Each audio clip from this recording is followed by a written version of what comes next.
where we teach and show you how God works in our careers and our lives, what his purpose is for us, and why we should trust him in everything that we do. My name is Rita Wilson. And I'm Sandra Fernandez. And we are here with Rubi Pliego. How are you? Hello. Very nervous. Don't be It's okay. nervous. It's okay. How are you? Good. Thank you look beautiful. Thank you so much. Yes. Thank you for inviting me. Yes. It was very exciting since the moment that you said that you wanted me here. So a lot of thoughts I love it. have been going through my mind and words, and I'm putting all the little Pieces lessons together. Like you do on your board, you break it all down. That's I'm like, cool. 5 minutes up. So yes. I love Yeah. it. Well, thank you for saying yes, because, you know, a lot of the times I just go with the feeling when God says ask, right? And so we were standing there and I was like, you want to be on a podcast? And you're like, yes! And she was like so bubbly and excited about it. And I'm like, thank you, Lord. Great confirmation that I should do what you say. You know? So I love it. So thank you for saying yes. I love it. I love it. So I've gotten to know you a little bit on a personal level for a week, and I just think you're great. So, you know, you are an amazing math teacher, and you know I love your passion for math. But I think what I love the most is like your passion to help the kids learn. Right? You do such a good job, and I love that you're a paper and pen boy. I mean, talk about old school paper and pen. So. Just your passion to like help the kids learn, and just how like patient you are. I think every day after class, because I'm her aide, I help her. I'm like, you're so nice. I think I would have lost it. You know? So you're just so patient. You're kind, and I see your love for God, and you know. You teach the kids about God in the morning, and those have just been so powerful and impactful. So just so you know, just being in your class, getting to know you, seeing what you do, the love that you have for God, and the passion that you have for like what you love, teaching the kids, like that's all of that made me ask you, right? That was the Lord. So I just think you're awesome. So thank you. I'm just grateful that there is one person in my classroom that thinks that I'm a good teacher. Okay. Okay, the kids will appreciate you when they grow up. I Yes. promise. Right, Okay, right. They might not do it now, but they'll appreciate you later. So before we get to know who you are and your testimony about like how you came to Christ, your life story, like tell us a little bit about like what you like to do for fun. How many kids do you have, and all those fun things? So I really like to watch TV, but now I have not very much time. I like to crochet. Oh, fun. I like to I like math. And my husband and we got married about 17 years ago. And my husband, from his first marriage, he has 3. I don't know. I can't say kids because now they're older, but I'll say kids. And then my husband and I, we have 2 kids. And so in total I have 5. 5. She's counting. Yes, I am. Math teacher. I love So it. yes. That's awesome. That's so beautiful. 5. That's awesome. How many boys? How many girls? So there's 3 girls and 2 boys. Oh. So I think that's like a balance. Yes, Good that's a good balance. It's a balanced number. I love it. I love it. Besides watching TV, anything else you love to do for fun? I like, but I have not done it in a very long time. But I do like. I love horses. Oh, I like horseback riding. So it's been years. But if I had an opportunity to do it, I would take it up as a hobby. I've asked my husband if we could have horses, and he said no. So okay. I'm gonna have to go. Fine. I have to go find somebody who can lend me her. Their horse. Their horse. Their I horse. love How it. cute. So, yeah. Oh, that's awesome. I love that. I love that. So tell us about you. Tell us about just who you are. Like, where did you grow up? How did you come to Christ? Has he always been in your life? And just like kind of tell us your life story. So I am from Mexico. I was born there. I grew up there, and I've just recently moved here 3 years ago. Oh, wow. So Did you move here from Mexico? yes, Oh, wow. What part? Sonora. Sonora. Okay. Do you guys they teach you English? Yes. Okay. So you because speak it really well. Oh, thank you. Yeah. Because I was born in a border town. Oh, My yeah. parents had me go to a Catholic school in the American side. So it was Nogales, Mexico, and Nogales, Arizona was the United States. Okay. So every day I would cross the border and I would go to this to school, school. which was actually Catholic. It was a nun school, a very good one. So crazy. That's That's cool. really cool. Yes. I Yeah. like that. So you're from Mexico. Yes, and so when I grew up in Mexico, my father was a gynecologist. My mother was she went into surgery with him, so she always helped out.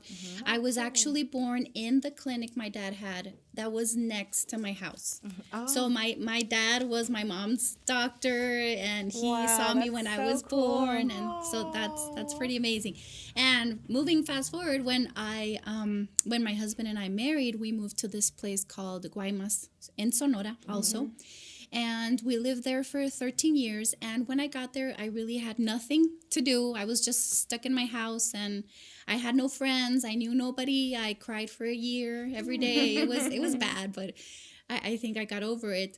And the landlady who rented the apartment we lived in was neighbors with a woman who was an owner of a very famous kindergarten in Guaymas. So she had this kindergarten. It had already been running for like 20 some years. So one day when she comes and visits me just to see how I was, she said, I know you're from Nogales. Pretty much everybody from Nogales speaks English because back then like you would send your kids to school in the States. And right now she's missing. She needs an English teacher. Would you like to be a teacher? But I wasn't a teacher. I went to college. I am a computer engineer, very bad at it, and it was bad. My dad forced me to go to school, and I said, okay, how hard could it be? But it turned out it was pretty hard. Yeah. But from that point on, I did enjoy being a teacher, so I jumped from being a kindergarten. I was an English teacher. From being a kindergarten teacher to I was a 5th grade teacher, and then they sent me over to high school, and then I changed schools, and I was a university English teacher, then a high school, and then that school closed down, which I really love working there.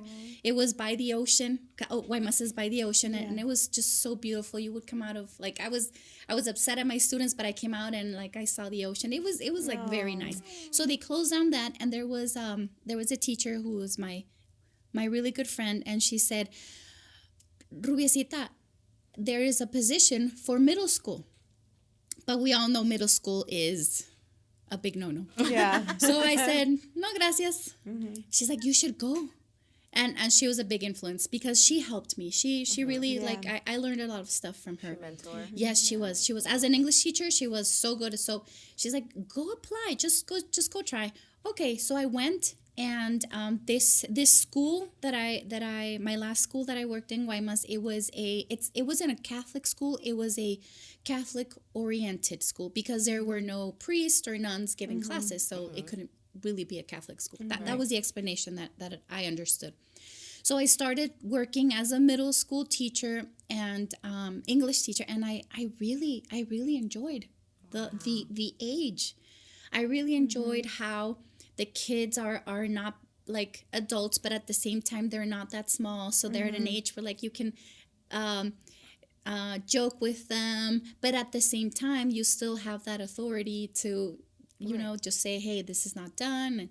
So after that, I got pregnant with my daughter. I was moved to the high school because I actually asked the principal to move me. If not, I was gonna choke somebody. I knew all the hormones were gonna come out. So she's like, okay, Rubi. She sent me to high school. I had already given high school, so I liked it. And then I had my daughter, and I rested for 6 months until I couldn't take it, and I went back to work. I came back to middle school. There were some issues, and then I was sent over to kindergarten. And I did pretty good. So I was very happy. And then I got pregnant with my son. And I told the principal, I said, I won't be coming back. I at least for because it's just, I really admire those women that have like 5 to 10 children and they still, no, I had 2 and I was like, I'm so tired. No, thank you. But anyways, when I had my son, I came over to Nogales, Arizona. Well, actually not Nogales. It's a small town called Rio Rico to live with my brother because I was going to have my baby in Nogales, Arizona. So, and then they started to talk about this virus that came from China. It was December 2019. And they started, was it 2020 in the COVID? Yes? Yeah. Okay. 2020, yes.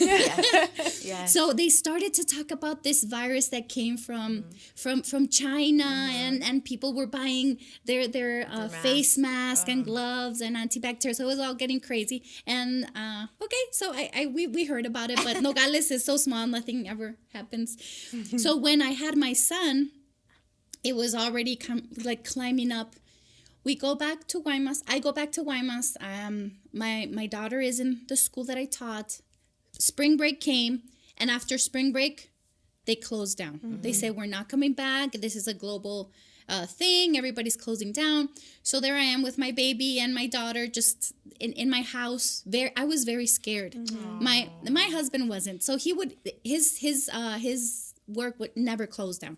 So he would come home for lunch and I would just serve him, like throw the plate at him and he's eating and I'm here with like in a corner with my son and my daughter, and I'm like, and when he would go, I would go get my Clorox wipes and just wipe it was it so down. crazy. It was so crazy. Now I look back and now it's crazy. Isn't that so funny how people acted in 2020? It was like the ultimate Yes. craziness. Yes. I don't think it's gonna happen if we ever have a COVID part 2. They're just gonna be like, you're not gonna die. But Yeah. now I know God, I'm like, sorry for the people who don't. So Yeah. during this time, and it was about August, my husband worked as he was the maintenance manager.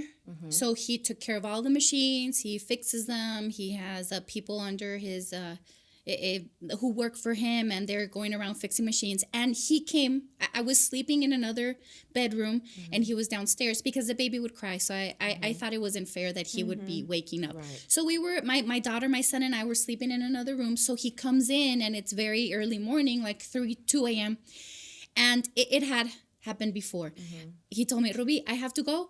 They call me from work and apparently something is burning. And it had already happened that people would call him and, this machine is burning down. So he would go and fix it. So he didn't think very much of it. When he got there, it was the whole building was on fire. Oh wow. It was just like it was bad. And what the story was, or the explanation, the building was divided into 2, and there was one company here, and it was my husband's company. So something happened in this company. There was like a short circuit. So it happened in the chemical room. You can imagine, just explosion, and it just started running over to the other side of the building. And they have chemicals, highly flammable material. It all just went down. I think I've never. Can you imagine walking into that? And that was the thing, because Lord. because my husband is very serious, and he's very he has a very strong temper. And when he came back, he wasn't crying, but he said, Ruby, I felt my house was burning down. Like he felt he just wanted to go in there, and he saw the firefighters not doing very much, and he said that it was just because he had been working there for 13 years. Yeah, That was his other home. And he started up the company because he was sent here to Utah to bring down machinery from here. So we were very sad. Well, he was very sad. I think it didn't hit me yet. So I was like, now what are we gonna do? Like, you have to get another job or something. So we were very sad. So the company sends him an email, him and other people, and he says, you know what? We're not we're not going to reopen here in Mexico. But we are going to take all because they have certain processes that they took from here down there that were not being done here.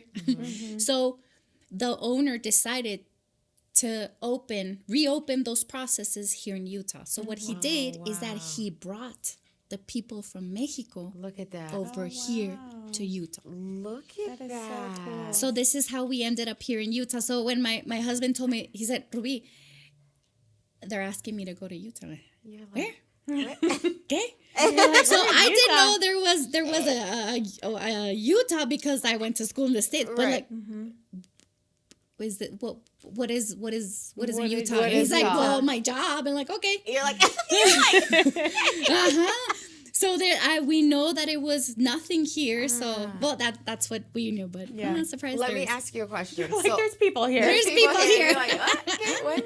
So all this time in Mexico, did you guys have a relationship with Christ? Did you go to church? No, not at all. Okay, just wanted to know. I don't know if it's safe to say right now, but most people in Mexico are Catholic. Okay, they're Catholic. But we are those kind of Catholic. We're like, we're very party people. Okay. You know, we celebrate the dia de this, that's the like- dia de I think this, that's the like- dia de this. Over 50%. Yes, but like it? going to church and being close. I mean, I'm pretty sure there Yeah. are people who are Right. very close, but it wasn't the thing. situation in my house or with my husband With and your I. husband. Okay, I just wanted to We know would go. that. I mean, my children were baptized in the Catholic Church. We would Okay. go to baptisms. We would go to weddings. You did all the traditional stuff. Yes. So we weren't like Okay. I knew God. We prayed the Our Father, the Holy Mary, and but it was very limited. Okay. So when we come here, I take my daughter to school, and I didn't like that school because one of the teachers did not remember my name. Oh, okay. And then that's me. Because I'm the teacher who doesn't remember parents. I'm like, That's So- so. I know. I was so offended. And because my car still had the Mexican license, like the plates, and and I saw her because I was looking at her, and she turned around and she's like, "Whose parent is this?" And I'm like, "I'm the only I'm the only one with Mexican. You still don't know me, or don't know." So I was very offended, and I brought my daughter over to the school that is close to her house. And this is where it gets so good. Funny. Well, this is where it gets good. All that was just background. This is where it you're gets fine. good. I love it. Because there was this lady who started to approach. It was a group of us who came here, and maybe it was me and two other at the most ladies who spoke English. Everybody else did not speak English. Oh, okay. So we would hang out, like we would just be ourselves because they wouldn't interact with other people because they did not They speak didn't English. speak English, right? So this lady comes and she starts talking to us. And she's like, "Oh, hola, how are you? This and this. Oh, see, yes. I didn't think much of it. But then it was kind of, it started to be very often that she would come and say, "Oh, hi, there's this person in my church who has a cleaning business. And she needs people to help." Because apparently Mexican people are very clean. That's why I was kicked out.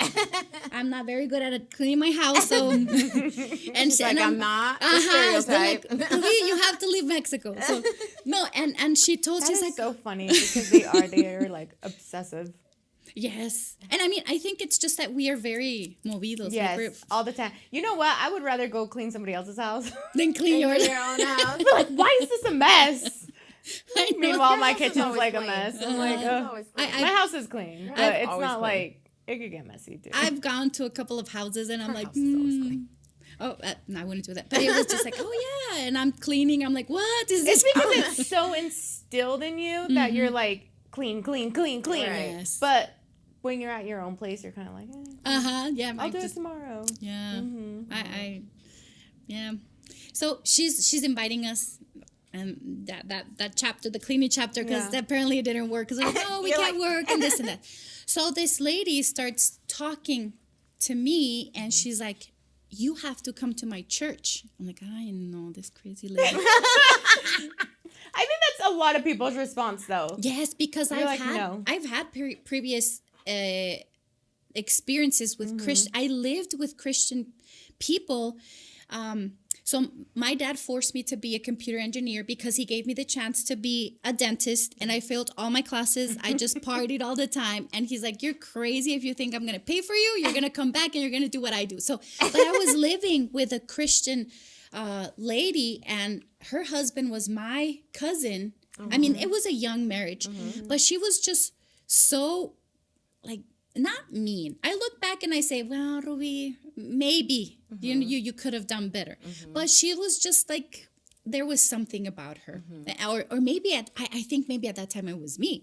But it didn't end well. So for me, all Christian people or people who went to the Christian church were like hypocrites, and they were and this and mean, and they always wanted to tell you what to do. So when she said, you have to go to my church, that's the first thought that came to my mind. I know. Yeah, no, I'll tell my husband, because my husband is very, like, he said, so I was like, I'll tell my husband. He said no. And so blame it on your husband. Yes, I do. I blame it on my husband. So Now we know. My husband said no. So she was inviting me, like, consistently. Yes. She was like, I'm not stopping. Yes. And it was maybe for like 2 or 3 months. It wasn't until one day, I think God spoke to her and said, okay, you want to get this lady into church? You have to invite her to a party. So she said, How I got funny. cornered, and she said, Ruby, you have to come to my church. I'm like, okay. Now she's like, there's a baby shower. I'm like, okay. I like babies. Oh, baby, I like babies, and I like baby showers, and I'm going to meet a lot of people because I always like to meet people. So she invited me, and it was that coming Sunday. Yeah. My husband took me, we went for grocery shopping, and I did not take a shower. Rita knows me. I did not do it was just like pants and stuff, and I told my husband, I have to go. And he's like, why? Well, because I already said yes, and I don't want to be rude. Aww. I was invited to a baby shower. Okay, Ruby, do you want to come? Do you want to come in with me? He's like, no, I'll just come back whenever you're done. So he left with my children, and I come into church, and I come, and when I come in, the people at that church, they walk up to me and they're like, hi, how are you? Aww. We're so glad you're here. And in my mind, I'm thinking, what? Okay, this is bad, because I don't think there could be anybody who could be that happy to see me, to see You're somebody like, they don't know. They don't know. So, but they're greeting me and they're saying, we're so glad you're here. Welcome, this and this. And they were like, I was just like, I know these crazy people. So there they are, and then they were singing and they were dancing, and I just was so like funny. Standing. It almost sounds like Exhibit A. They were singing and they were dancing. And then the lady comes up and she starts praying, and I don't remember. Maybe I'll ask her if she remembers. I don't know if I ever knew that it was the pastor's wife who was inviting me. So she was the pastor. So she comes up and she's grabbing the microphone and she's like, Jesus this, and she's yelling, and it's just a lot of yelling, and people are like, yes, and I'm just So I'm just patiently waiting for it to be over, and then I jump into the party section, and I'm talking to people, and they're like, where you from? I'm from Mexico, this and that. But when I went into that service that first time, the pastor did not sound anything like the priest I heard. He did not sound like anything I had in my mind.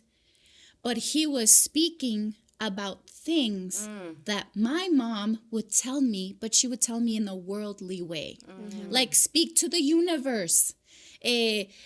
Set your mind to it. But actually, he started, and I said, this is weird, because he is telling me things that I've already heard somewhere else, but for some reason, they're kind of sinking in. So after that day, I never stopped going to church, unless I was in Mexico on vacation. But I never stopped, because it was like I got hooked. You wanted more. Like, okay, just and for several months I was like, okay, give me books, tell me this. I want to learn, and I was learning and learning and studying. And that's how I came to Christ. And then I was very lucky because my husband followed along.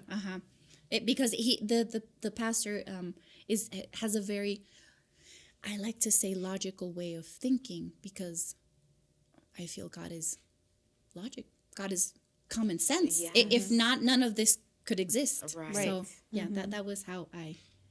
That's beautiful. You're like, I love your I was energy, hooked. all of it. I love how you were Your hooked. excitement. I was. You were excited. You're like, Yes. this sounds. I've heard this before. It's a good thing, but now it's sounding different. And it just came in because after my father died, and it was very hard for my family. It was a very hard time. He died 8 years ago, and my family, my brothers and my mom and I, we just, it's like you drop, like, I don't know, like oil in the water, and just like, just it's separated. It was very bad. So in Guaymas, I started going to a psychologist, and we would, like, I would tell him, okay, give me steps, because you just can't say, oh, do this. No, tell me what to do. Maybe that's why I'm a good math teacher. and he would tell me, like, okay, you have to, in your mind, you have to think, is this a life-threatening situation or not? Because I was very fearful. I was a person who was always afraid of everything. And but now when the pastor started to speak, I'm like, yes, that's 2 + 2 is 4, and that's it. Like, this is so. It's simple. It is. And so after this, the pastor, spoke and you kept going. How did you build your relationship further with the Lord? Like, what are some of the things you did? Like, what did you get into? I started listening to other people. I started to learn what their experiences were. But I think that when I started learning the most is when I started to read the Bible. Amen. So I downloaded an app, and every night I would read it. But because it was just there, I would say, okay, this does not speak to me. So I'm going to read the whole chapter to see if there's something that God wants to tell me. So I would read the whole chapter, and then I would just start learning stories and then learning things. And then if you ask me for the verse number, I won't know, but I have fragments in my head. So I love that, because sometimes when you go to a scripture and it doesn't speak to you, you move on. You know what I'm saying? So I love that you said, well, this doesn't speak to me. Let me read the whole chapter to see what I can gain from it. But that also helped you learn about the stories, right? That's beautiful. And I think that God, he knows us, and he knew how to hook me in. So he's like, I'm going to give you this that might not ring a bell, but because I wanted God to speak to me, I'll read the whole chapter. He's like, okay, Ruby, there you go. I love it. So yeah. What was this church that you went to? Do you remember the name of the church? The Christian church, it's the one that I still go to, and it's Shalom. Oh. Shalom. Ministerios Shalom. Oh. So I love Pastor it. Candray. Yes, that one with Pastor Candray. Have you gone to the church? Awesome. Yeah. It's in Is it the one you go to now? No, I go to Alpine down the street from where I live. That's the one. And Yeah. on 20. It's the first That's street so I learned. funny 21 because when in you Lincoln. said that you kept getting invited and invited and invited, and then I was like, I know una pastora that does that. I know one. That She is will text powerful, me and hola. We she want to will see pray you. she will pray But until you're there, girl. But I was so glad she did, because Yes. maybe people who might not be, there's evidence of God everywhere, and I think that right there it was just she followed, because now it's just my life has changed. I have changed. My husband has changed. My children have not, but hopefully they will. They will. Yeah. I was going to ask, what are some of the changes that God has made in your life from when- where you were there and now? So as I mentioned, I was a person who was always very afraid. Afraid of confrontation, afraid of making a mistake, afraid of being laughed at, afraid of failing, afraid. Just fear. Yes, fear. So I have this. One day I came to, but first I have to say that when I started going to church, I was there because of the baby shower, but I stayed for at least the first 6 months because of my mom.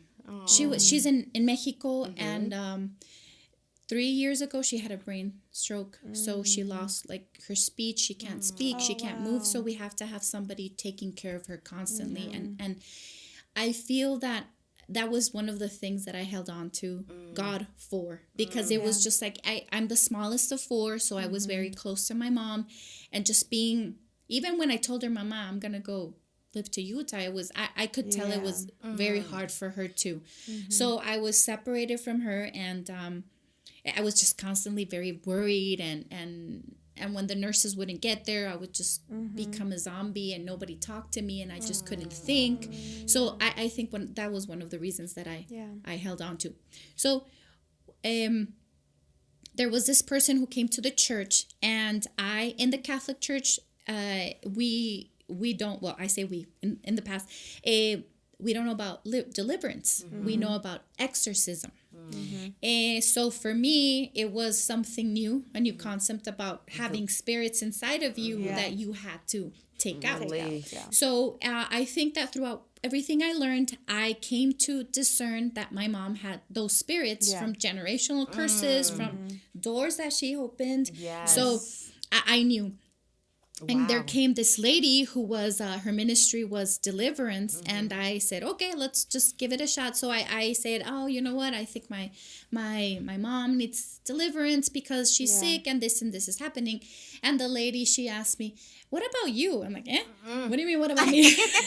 You're like, no, girl, not me. No, focus. It didn't touch me, it touched her. See, like, it's her. But apparently, because we do get it from our... transfers. Exactly. I mean, we shared the same blood, the same food, and everything. So it was impossible for it not to. And one of those things was fear. My mom, she can't speak anymore. She can't move. But I want to say she was a very fearful woman. She was always like, no, mijita, don't do this, or don't go do this, or you're gonna get this. So it was instilled with me. So she's, what about you? And I said, I don't know. I don't know. She's like, okay, we can talk later. So we spoke that night, and she started saying some prayers, and she said, well, like deliverance. She's like, okay, any spirit that is inside and come. And I wanted a supernatural thing, because nothing ever happened to me. Nothing. You're lying. No, I'm not. Nothing. Like, people would see and I would hear, and my husband sees things, and I never saw anything. I'm like, okay, I'm waiting for the supernatural, and then I start feeling tingling in my legs, and she's like, is it spirit of course, witchcraft in Mexico? It's very big. Spirit of other spirits, and and I just start feeling tingling in my legs, and they're walking up, and she's like, okay, we know it's there. So but I was just like, I was so scared. I'm like, is it gonna come out? I'm gonna vomit all over. Like Harry Potter. And okay, so she says, we have to work with you. Okay, and now I'm thinking, I have to tell my husband that I'm going to bring somebody who believes that we have spirits. And I told him, there's this lady in church, and I'm going to invite her for lunch. He's like, okay, Ruby. But she does deliverance. He didn't say anything. Oh, wow, he was quiet. But because there was something that happened before. We shared an experience with the same lady. She did. I'm jumping like from. No, I'm sorry. You're I'm gonna good. go back. No, So she did some deliverance in church, and I felt things. I heard things, and in my mind, I saw images, and I think there was something that came out, and I felt something in my throat, and. Anyways, when I tell her about inviting this lady over, I told him I already did deliverance with her, because that day that I went to church for prayer, she actually prayed over me, and we were doing deliverance.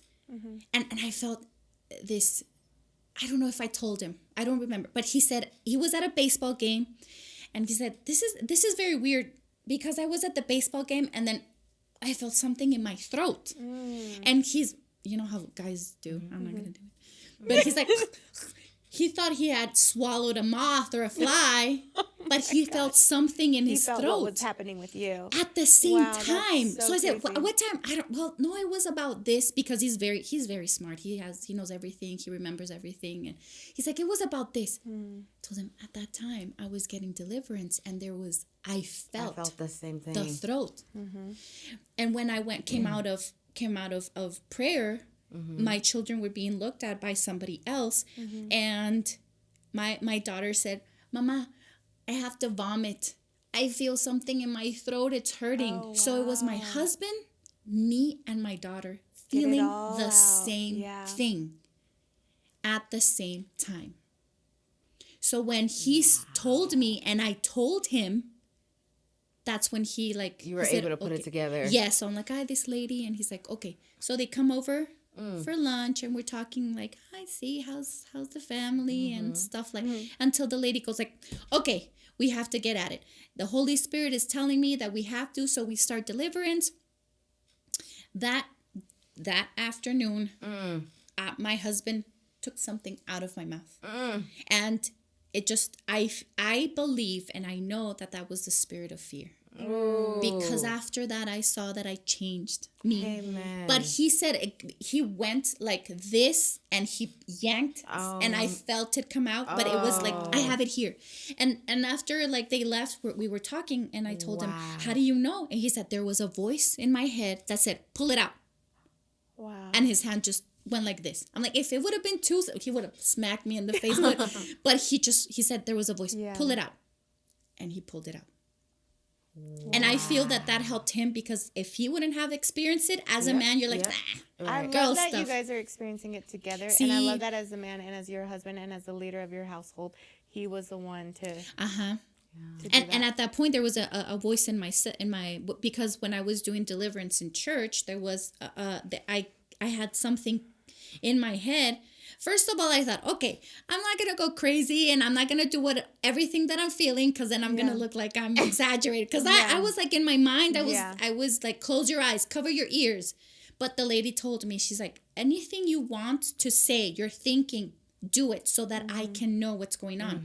So there came a point in which I was covering my ears and I was on the floor. I wasn't shaking or anything, but I said, okay, I'm going to roll with it. So I was on the floor and then I started thinking, you have no authority. You have no authority. Nobody here has authority to take me out. I'm guessing that was a Jezebel spirit. So when they were doing the deliverance at my house, I said, okay, I have to go to the bathroom really quick. Yeah. And when I was washing my hands and I looked in the mirror, there was a thought that came to my mind and said, he has authority. So I'm pretty sure it was referring to my husband. Right. So that's what happened. Oh, wow. And he was wow. Yes. And after that, there was some other stuff that happened. But I think that was for me and for him, because it was just like, did you see what happened? Wow. And I don't think he would have said, no, it's just you're making it up. He was there. He experienced it. And it's just, I feel that was like a click. And from there, I saw that I went just like it was different. It was faster. So, yes. Wow, that's so cool. That's so awesome. And I'm glad that you were able to experience that deliverance. Yes. And who better than him to be able to do that? Wow. Yeah. That's really, really cool. That's awesome. I believe everything you're saying because I've seen that, and I probably know who you're talking about too. But yeah, they're awesome. Yes. Oh wow. I don't even know where to go from here. I'm like so in tune. How has that impacted like your relationship with Christ now, going to the Christian church? And you said you started doing it because of your mom, and then now you've been able to experience God's power and his love in your life, right? How has that changed you now, where now you're doing it for you and God? Does that make sense? Like, yes, out of your own will. And also, how is your family? Was that weird? Yes, because you went like a different direction. Oh yeah, or yeah. I'm gonna answer the first part first. Okay. So when I think that God, he puts all the system, and he knows that we have to do something in exchange for something else. So it has helped me to do more with Christ and for Christ, because I have seen, like I have witnessed and have evidence of how things have changed with my mom. Right. And now I think that was step one. Like, okay, if you follow me and you obey me, you're going to see blessings for your mom, because thank God my husband is okay, my children are okay. So that is not my weak spot. My weak spot is my mom. Your mom. So when I started like saying, like just letting it go, like, oh yeah, I believe in God and let's pray, and I would be embarrassed at first. Yeah. I would be hesitant to pray for somebody or say, oh, it's because, and I actually went to dinner with some people from my church, from some ladies from my church, and they'd be like, yes, God, and like talking about shoes or clothes, just so normal. I'm like, okay. But now that's me. Yeah. Like I speak, oh, see, it's because God wanted me to, like, because he's a real person. Yeah. So the first thing was that I saw blessings with my mom. But as I went past that, okay, give me now that I know God more and Jesus more, I know that I have to do it because there's a purpose, because we're being obedient. Now I can see the impact it can make to other people.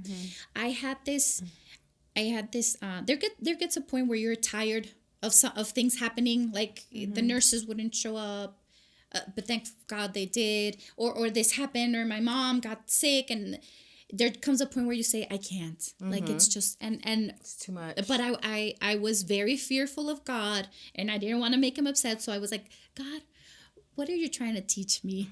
What do I have to learn? So the first thing he said was patience. But when I was in Mexico for Christmas, there was a reading about the boat where the apostles and Jesus got onto the boat and they went out into the sea, and then this storm. But there was a very interesting, because one of the verses, and I think, please correct me if I'm wrong, I think there's like not all of the gospels say that there were other ships in the storm. So what God told me right there, it said, this storm is not about you. It's not about your mom. It's about the other boats, that are witnessing. So now I go home, and all the nurses know that I'm going to talk about God, and I'm going to tell them to pray and this. But I've seen how he's just placed you in the right place. He has placed my mom and I, because if it wasn't because of her and her situation, that these nurses would come, and then I come and visit, that I would have contact with those. So spreading his word. I know. I'm still praying for in God. a whole nother country. Yes, I'm still praying to God that he heals my mom. I have faith that something is going to happen. Amen.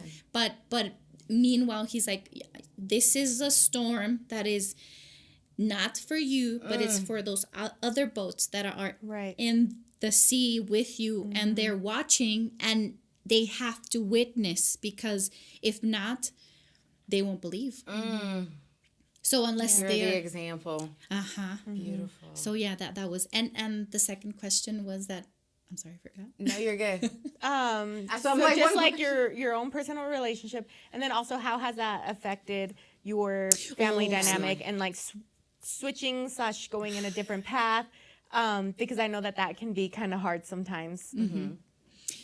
Well, yeah, I go home and everybody thinks like I'm crazy. You're and crazy. Yeah. Okay, you know how they kind of just brush you off. Yes, because there she comes. nuns are called sisters. Yeah. So you're like, and sister, yes, sister, yes, sister Sol. Like son, sister, see, okay. Yeah. And they're looking at me, and I'm like, yeah, no, you guys have to believe me that this. But it's a conflict because I'm the smallest. So they're like, Now the little sister going crazy and like, no, you guys have to believe this. But I've seen how now they would reject me, but just they see very slowly. They're like not pushing. Yes, not blocking so fast. Because my sister would say, I know, there you go. You're gonna start. But now she's kind of like, now she accepts it. She's say letting no. you say more. Yes. She wants to hear more. Is that like feeding her? Yes, it's not it's like there. It's coming out. Yes. Because I think also they like see you. They see the difference too. You know, and like I was saying earlier, like sometimes you don't have to talk, you don't have to say it. People can see it in you. So I think with you trying to share it, but then they seeing the whole different type of person you are, something different about her, you know? She's not the same.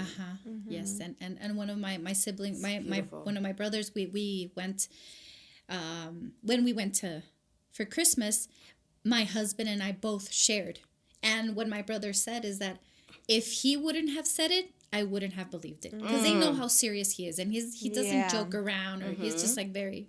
And there's so much power in a person that is like that. That doesn't say much, but when they do speak, it's like, oh my gosh, they spoke. You know, like, better listen. Yes. My stepdad's kind of like that. He just sits, he chills, but the moment he does say something, everybody's like, oh, buckle down, guys. Yeah. Yeah, that's how he is. So that's the impact on my family. And then I've had people come and pray for my mom, and they did deliverance on her, and yes. So I see how it just like it starts to like spread out. Yes. Like God needs just an entrance, and then from there like he'll just like work if you are obedient and you follow in. Beautiful. Yeah. Beautiful. That's so awesome. That was so good. Is your nerves gone? Yes. Okay, good. That's good. Everyone gets nervous in this seat. That's awesome. Do you have any questions? Nope. That was so good. Thank you so much for sharing that. Thank you for That was having me here. awesome. I love that you said she was so quick to say yes. I'm like, I love her. She's awesome. Everyone I asked, they're like, I'm like, okay, pray about it. But I love that. You even said that. Go pray, and I'm like, Yeah. okay. I'm good. He said yes. Yeah. He gave me that confirmation really He said quick. yes. Let's go. Let's do it. Yes, yes. Let's go right now. I love it. I love it. Thank you. That was beautiful. Thank you. That was awesome. Yeah, that's really cool. And I love that you touched on the whole deliverance part. 'Cause Yes. sometimes I think people can get spooked out about Yes. that. And I do think that I people wasn't scared at all. have a harder time believing Yes. in that. When I first started walking with Christ, I was very much inserted into that right away. And so it wasn't, and I asked myself, I'm like, why didn't I think that was weird? You know what I mean? Because like, it just kind of was like, oh, okay, this is what we're doing, but I think it is because I did have an experience right off the bat that was very direct and very like, okay, if this was not God, like, And so it just kind of just flowed. But there are times when I think, and I'm like, because I see how sometimes people react to it, and I'm like, why didn't I think that was crazy? You know what I mean? But I love that you touched on that, because it is a very real thing, and the Bible does speak about how and that's something we've never talked about on this. Yeah, it's not like sometimes you're not really fighting the person. It's always like a spiritual warfare, right? And sometimes it's not the person, sometimes it's the spirit that's in them, right? And I think none of us want to think that there's spirits in us, but there totally is, and we let doors open all the time. You know what I mean? And so it's just those spirits that are clashing with each other, right? Yes. And then especially the ones that are being passed down, Yes. and you can see it in the cycle. And like the other day, I was talking to my mom, and at first when I would tell her to share her stories, I was like, Mom, tell so-and-so about when you were dating so-and-so. And so she'll be like, oh, okay. So she'll tell them. And I used to think that was so funny.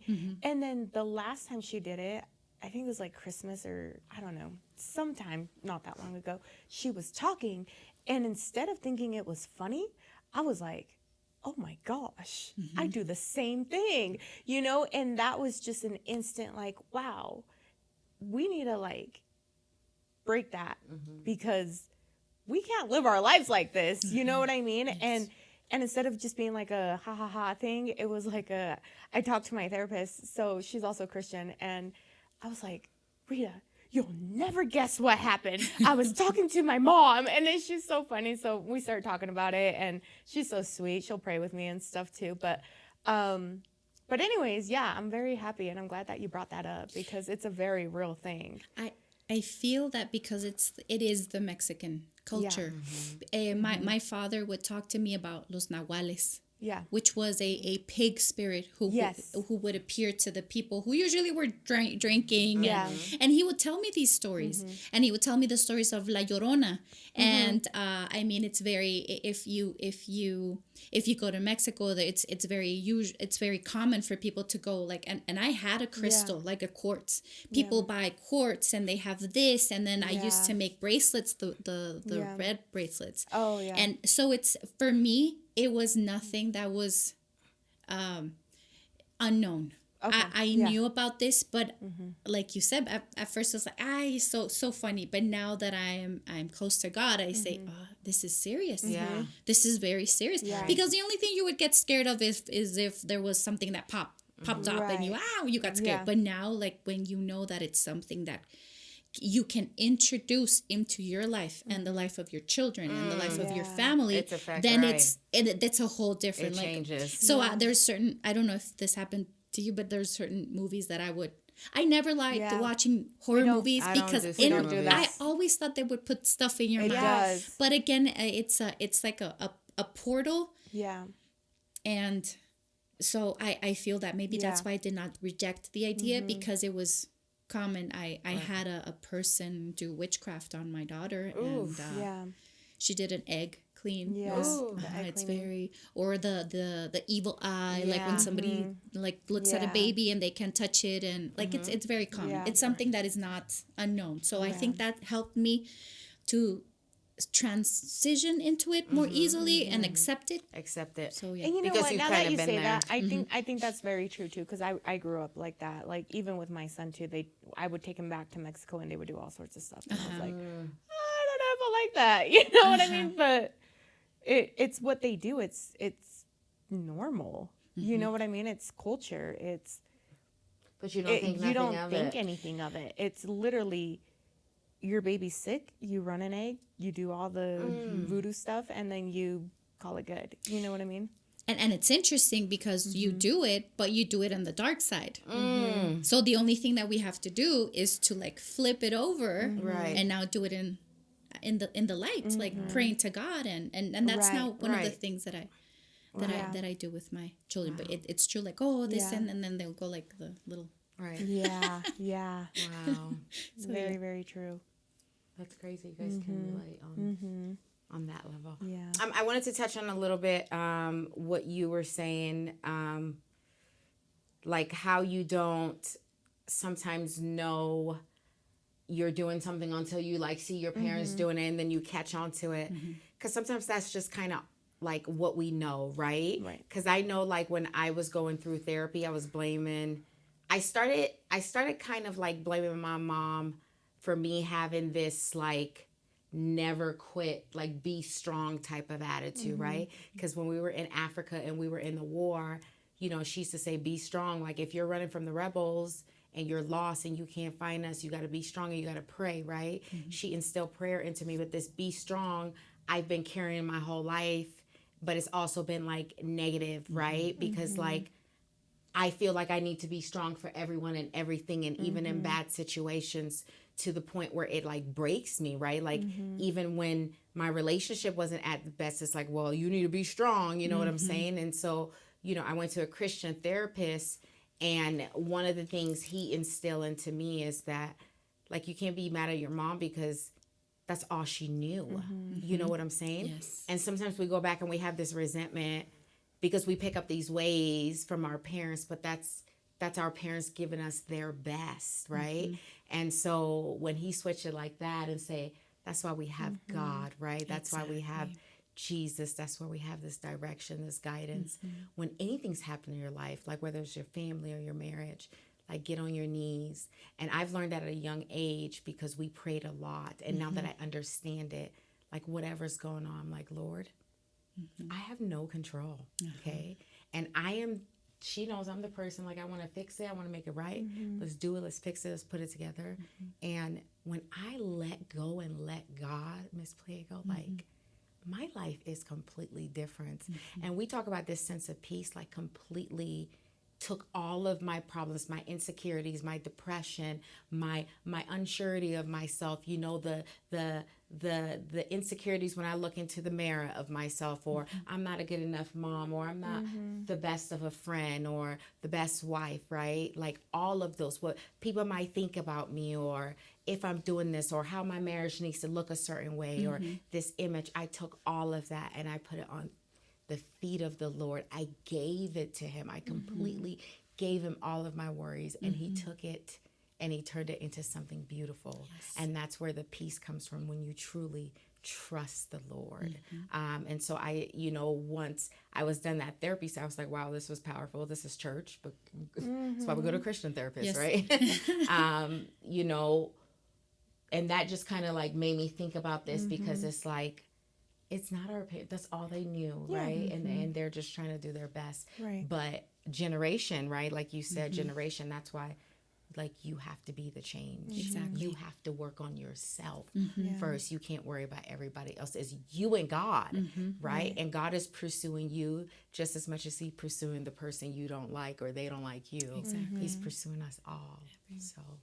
And I feel that the best person to tell us how to be a better parent in this case is God. It's the Lord. The manual. And I, while you were speaking, something that hit me and was that you were always been told, be strong, you can't. But then again, when we come to God, or what I came to my mind was, no. Because in a verse it said that when we are the weakest, that's strong. When. So I feel right now I've been also learning that it's if it's not God, if it's not light, it's darkness. There's no in between. So amen. So when that louder. So when our parents told us or taught us, because they didn't know any different, they didn't do it on purpose. Be strong. We're actually blocking God because we don't let him work, because they're like, I can do this, and until we stop being strong, then God can come in. And stop doing it on our own will. And take over. Yeah. And it's so hard. It's so hard not to like want to be the fixer, or want to tell this person, you need to get your stuff together. Like, come on now. You know what I'm saying? But it's never worked. And one of the things I also learned from that is, I'm just like, Lord, why does this keep happening to me? I'm in the same situation over and over. Because you didn't learn from it the first time. So what God does is he puts you back in that bad situation. And if you don't learn from it, it's going to come back, right? The same thing keeps, I have bad luck. No, God is putting you back in that situation until you get it, until you learn from it, then you can move on. If you haven't moved on, then you got to be like, oh, God's trying to refine me. So there's something I need to learn from this. And I started looking at those situations. He kept bringing me back to a different way. And then when I was able to look at it a different way and learn from it, I was able to move forward. It wasn't happening again. But it's so hard to just let go of our flesh and just trust. Like it's like World War II. There is World War flunking. III. There is flunking in God's school. Yes, he's awesome. You're awesome. You are, Ruby. And you're super cute. Thank you. I could tell. I was like, Sandra's going to love her. You're so bubbly. Yes. Yeah. I knew you were going to love her. I was like, she's going to love her. Yeah. Because I love her. She keeps coming back to my math class. I love it. Awesome. I love it. So thank you for being here. This is going to be an amazing episode. I'm so excited to push it out. And as soon as Jared sends it to me, I'm going to tell you, it's not out yet, but I have it. Maybe we'll have like a girls' night at Sandra's house and watch you can it. just watch some popcorn. Got some popcorn. Come over, watch it Holy before popcorn. we air it, right? So is there anything you want to leave with our viewers and listeners? Just any words of encouragement? Just whatever. Yep. God is real. Yes. And give God, but give yourself a chance with God. And after that, everything's gonna, like, it's all gonna flow. Like, things are just gonna start coming into your life. Yeah. Just open the door for God. Amen. Love it. That was beautiful. Thank you. Awesome. Thank you. Remember to be bold. Be brave and be better. See you guys soon.